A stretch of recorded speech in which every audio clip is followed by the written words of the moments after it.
5 തലമുറകളായി നിങ്ങൾക്കൊപ്പം PRS hospital. New gen പ്രത്യേകിച്ച് 2K 2000-ലൊക്കെ ജനിച്ച 2000 മുതൽ ജനിച്ച കുട്ടികൾ ഒരു 95 മുതലൊക്കെ പറയാം. ജനിച്ച കുട്ടികൾക്ക് ഉപദേശം ഇഷ്ടമല്ല. ഞങ്ങളെ ആരും ഉപദേശിക്കണ്ട. ഉപദേശം കേൾക്കുമ്പോൾ അവർക്ക് ഒരുതരം ചൊറിച്ചിൽ വരും. പ്രത്യേകിച്ച് അവരെ കമ്പയർ ചെയ്യാനും പാടില്ലെന്നാണ് പറയുന്നത്. മറ്റുള്ളവരുമായി കമ്പയർ ചെയ്യാനും പാടില്ല, താരതമ്യം ചെയ്യാൻ പാടില്ല. ഈ അച്ഛനമ്മമാർ സാധാരണ ചെയ്യുന്നത്, മാതാപിതാക്കളൊക്കെ ചെയ്യുന്നത്, ടീച്ചർമാരൊക്കെ ചെയ്യുന്നത്, നീ അവനെ കണ്ടുപഠിക്കൂ, അവളെ കണ്ടുപഠിക്കൂ, അവൾ നോക്കും, നന്നായി പഠിക്കുന്നില്ലേ, നന്നായി വസ്ത്രം ധരിച്ചിട്ടില്ലേ, നന്നായി ഭക്ഷണം കഴിക്കുന്നില്ലേ, നല്ല ശരീരമില്ലേ, നല്ല സൗന്ദര്യമില്ലേ, അവനെ നോക്കൂ, അവളെ നോക്കൂ. ഇതൊന്നും കുട്ടികൾക്ക് ഇഷ്ടമല്ല. പക്ഷെ ഒരു പരിധി വരെ കുഞ്ഞുങ്ങൾ മനസ്സിലാക്കേണ്ട മറ്റൊരു കാര്യം, ഇതിലൊരു സ്പിരിച്വാലിറ്റി ഉണ്ട്, ഒരു ആത്മീയ തലമുണ്ട്. എന്താണ് ഇതിൻ്റെ ഒരു സ്പിരിച്വാലിറ്റി അല്ലെങ്കിൽ ആത്മീയ തലം? നാം ഭൗതികമായി നമ്മൾ ജീവിക്കുന്ന പോലെ തന്നെ നമുക്ക് വിവിധ തരത്തിലാണ് നമുക്ക് അറിവ് ലഭിക്കുന്നത്. ഔപചാരികമായി നമുക്ക് അറിവ് ലഭിക്കും, സ്കൂളിൽ കോളേജിലൊക്കെ പോയി കിട്ടുന്ന അറിവുണ്ട്. അനൗപചാരികമായി നമുക്ക് കിട്ടുന്ന അറിവുണ്ട്, സ്കൂളിലും കോളേജിൽ നിന്നും പോകാത്തവർക്കും കിട്ടുന്ന അറിവുണ്ട്. സമൂഹമായി ജീവിക്കുമ്പോൾ നമുക്ക് കിട്ടുന്ന അറിവുണ്ട്.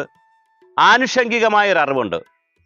ഇപ്പോൾ കറണ്ടിൽ കൊണ്ട് കൈവയ്ക്കുമ്പോൾ ഷോക്ക് അടിക്കുന്നു, പായൽ കിടക്കുന്ന സ്ഥലത്ത് തെന്നി വീഴുന്നു. അതൊന്നും ഒരു സ്കൂളിൽ പഠിച്ചിട്ടല്ല നമ്മൾ ചെയ്യുന്നത്. സ്കൂളിൽ അങ്ങനെ പഠിക്കാൻ പറ്റും, പക്ഷേ എങ്കിൽ അനുഭവത്തിൽ കൂടെയൊക്കെയാണ് ചെയ്യുന്നത്. വളരെ ആനുഷംഗികമായി നമുക്ക് കിട്ടുന്നൊരു അറിവാണ്. ഇങ്ങനെ 3-4 തരത്തിൽ നമുക്ക് അറിവ് കിട്ടുമ്പോൾ തന്നെ, ഔപചാരികമായും അനൗപചാരികമായും ആനുഷംഗികമായിട്ടൊക്കെ അറിവ് കിട്ടുമ്പോൾ തന്നെ അതുപോലെ പ്രധാനമാണ് സാരോപദേശങ്ങൾ, കഥകൾ, സാരോപദേശ കഥകൾ. രാമായണം, മഹാഭാരതം, ഗ്രീക്ക് പുരാണങ്ങൾ, അറബിക്കഥകൾ, ഇവയെല്ലാം നമ്മൾ വായിക്കണം. ഹരിശ്ചന്ദ്രനെക്കുറിച്ച് വായിക്കുമ്പോൾ സത്യത്തെക്കുറിച്ച് കൂടുതൽ അറിയാൻ പറ്റും. രാമായണം വായിക്കുമ്പോൾ നീതിയെക്കുറിച്ചും സത്യത്തെക്കുറിച്ചും മനസ്സിലാക്കാൻ പറ്റും. മഹാഭാരതം വായിക്കുമ്പോൾ നീതിയെക്കുറിച്ച് മനസ്സിലാക്കാൻ പറ്റും, ധർമ്മത്തെക്കുറിച്ച് മനസ്സിലാക്കാൻ പറ്റും. അപ്പോൾ ഓരോ വിഷയങ്ങളും ഇങ്ങനെ എടുക്കുമ്പോൾ നന്മയും തിന്മയും നമുക്ക് മനസ്സിലാക്കാൻ പറ്റും. അതുപോലെയാണ് വളരെ പ്രധാനം ആരാണ് നമ്മെ ഉപദേശിക്കുന്നത്. സകലപേരുടെ ഉപദേശം കേൾക്കണമെന്ന് അഭിപ്രായമില്ല. പക്ഷേ നമ്മേക്കാൾ അനുഭവ സമ്പത്തുള്ളവർ, നമ്മേക്കാൾ കൂടുതൽ കാലം ഇവിടെ സൂര്യോദയം കണ്ടവർ, ജീവിച്ചവർ, അവർക്ക് ഒരുപാട് അനുഭവങ്ങളുണ്ട്. അത് ഏറ്റവും വലിയ പാഠമാണ്. അത് കേൾക്കുക തന്നെ വേണം. വിവരമുള്ള, വിജ്ഞാനമുള്ളവരുണ്ട്, സാങ്കേതികമായി പഠിച്ചവരുണ്ട്, പ്രൊഫഷണലുകളുണ്ട്, ആശയങ്ങളുള്ളവരുണ്ട്. പല സ്ഥാപനങ്ങളിലും അഡ്വൈസർമാരെ വെക്കും. എന്തിനാണ് അങ്ങനെ അഡ്വൈസർമാരെ വെക്കുന്നത്? കോടിക്കണക്കിന് രൂപയുടെ സ്ഥാപനം നടത്തുന്ന മുതലാളിയും അദ്ദേഹത്തിന് ഒരു അഡ്വൈസറെ വയ്ക്കും. എന്തിനാണ് വെക്കുന്നത്? ഉപദേശം കേൾക്കാൻ, ആശയങ്ങൾ കിട്ടാൻ. അപ്പോൾ അഡ്വൈസർ കേൾക്കുക അല്ലെങ്കിൽ ഉപദേശം കേൾക്കുക എന്ന് പറയുന്നത് വളരെ പ്രധാനമാണ്. നമ്മുടെ ജീവിതത്തിന് ആവശ്യമുള്ള നന്മ കിട്ടുന്ന ഒരാശയം, ഒരു ചിന്ത, ഒരു സ്വപ്നം, ഒരു കാര്യം മറ്റൊരാളിൽ നിന്ന് കിട്ടുകയാണെങ്കിൽ അത് എടുക്കുകയല്ലേ ചെയ്യേണ്ടത്? മാത്രമല്ല, നാം ജീവിച്ചു പോകുമ്പോൾ നമുക്കെല്ലാം ശരിയാണ് എന്ന് തോന്നും.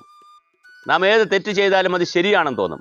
മദ്യപിക്കുന്നവർക്കും സിഗരറ്റ് വലിക്കുന്നവർക്കും ലഹരി ഉപയോഗിക്കുന്നവർക്കും അനാശാസ്യ പ്രവർത്തനങ്ങൾ ചെയ്യുന്നവർക്കും ഒക്കെ അത് ശരിയാണെന്ന് തോന്നിയിട്ടാണ് ചെയ്യുന്നത്. തെറ്റാണെന്ന് തോന്നിയാൽ അത് ചെയ്യില്ല.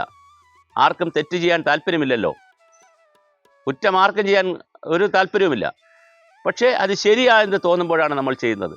അപ്പോൾ അത് ശരിയല്ല, ചില കാര്യങ്ങൾ ചെയ്യുന്നത് ശരിയല്ല, നമ്മുടെ സ്വഭാവം ശരിയല്ല, ഭക്ഷണ രീതി ശരിയല്ല, അല്ലെങ്കിൽ ഇതാണ് ശരി, ഇതാണ് നല്ലത് എന്ന് മറ്റൊരാൾ ഉപദേശിക്കാനുണ്ടെങ്കിൽ എത്ര മനോഹരമാണത്. പഴയ കാലത്തെ ചരിത്രമെടുത്ത് നോക്കൂ, ഗുരുശിഷ്യ ബന്ധമാണ്. എല്ലാം ഗുരുവാണ് പറഞ്ഞു തരുന്നത്. അത്തരത്തിലുള്ള ഒരു പാരമ്പര്യയുടെ പിന്മുറക്കാരാണ് നമ്മൾ. അപ്പോൾ തീർച്ചയായിട്ടും ന്യൂജൻ കുട്ടികളായാലും പഴയ കുട്ടികളായാലും മുതിർന്നവരായാലും എല്ലാവരും ഉപദേശങ്ങൾ സ്വീകരിക്കണം. പക്ഷെ ആരിൽ നിന്ന് സ്വീകരിക്കണം എന്നുള്ളത് പ്രധാനമാണ്. ഗുരുതുല്യരായിട്ടുള്ളവരിൽ നിന്ന് സ്വീകരിക്കണം. തെറ്റ് ചെയ്യുന്നവരിൽ നിന്ന് അല്ലെങ്കിൽ നമ്മേക്കാൾ മോശമായി ജീവിക്കുന്നവരിൽ നിന്ന് ഉപദേശം സ്വീകരിക്കുന്നത് ശരിയല്ല. പക്ഷേ നന്മയുള്ളവരിൽ നിന്ന്, നല്ല ആളുകളിൽ നിന്ന്, നമ്മേക്കാൾ അറിവുള്ളവരിൽ നിന്ന്, നമ്മേക്കാൾ അനുഭവജ്ഞാനമുള്ളവരിൽ നിന്ന് തീർച്ചയായും ഉപദേശങ്ങൾ സ്വീകരിക്കണം. അങ്ങനെ ഉപദേശങ്ങൾ സ്വീകരിക്കുമ്പോൾ നമുക്ക് നന്മയുള്ളവരായി മാറാൻ പറ്റും. നമ്മുടെ നന്മയുള്ളത് കൊണ്ടാണ് മറ്റൊരാൾ നമ്മെ ഉപദേശിക്കുന്നത്. എന്തിനാണ് മറ്റൊരാൾ നമ്മെ ഉപദേശിക്കുന്നത്? നമ്മൾക്ക് നന്മയുള്ളത് കൊണ്ടല്ലേ. ഇനി ഉപദേശിക്കുന്ന ആളിന് ഒരുപക്ഷെ അത് ചെയ്യാൻ കഴിഞ്ഞുവെന്നും വരത്തില്ല. എല്ലാ ആദർശവും അതുപോലെ കൊണ്ടുപോകാൻ മനുഷ്യർക്ക് കഴിയണമെന്നില്ല.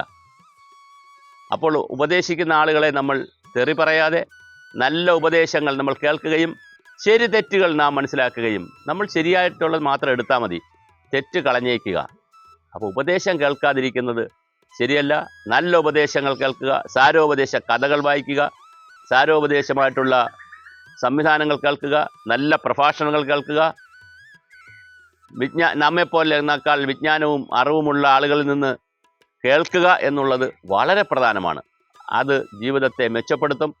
ആ തരത്തിൽ നമ്മളുടെ ഭൗതിക തലം പോലെ തന്നെ ഭക്ഷണം കഴിക്കുന്നു, ഉറങ്ങുന്നു, അടിസ്ഥാന സൗകര്യങ്ങൾ ഉണ്ടാക്കുന്നു, വീട് വയ്ക്കുന്നു, കാറ് വാങ്ങുന്നു, മറ്റ് വസ്ത്രങ്ങൾ വാങ്ങുന്നു, എല്ലാം ചെയ്യുന്നു.